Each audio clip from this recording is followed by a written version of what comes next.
Hi, I'm David and welcome to DeliBytes.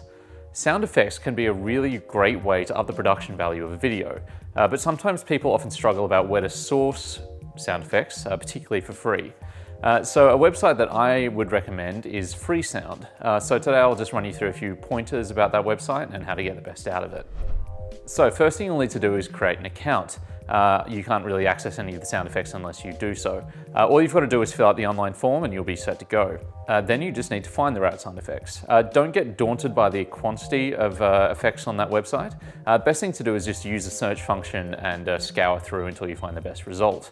Don't be afraid to be specific, considering there are so many options available. The more specific you are, the more likely it is that you'll find what you need as quickly as possible. The other consideration is copyright. Each of the sound effects, there will be some information on how the sound effect is to be used, which is either attribution, which means that whoever created it wants you to include reference or a link back to them in the finished product, or attribution non-commercial, which has the same stipulations but can't be used on any commercial videos, so that's usually one to avoid, or Creative Commons, which is the safest option in my mind. Creative Commons means that you can use a video commercially and you don't have to give credit to the person who created the sound effect.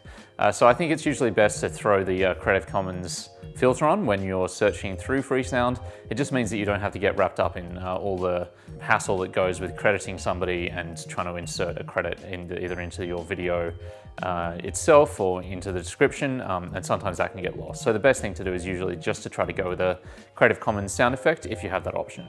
And then the final thing is just leave a thank you note for whoever created this sound effect, and if you can, let them know how the video is being used. Everyone likes to know that what they've contributed is making a difference. So I hope this has been helpful. We'll see you guys next time on DeliBytes.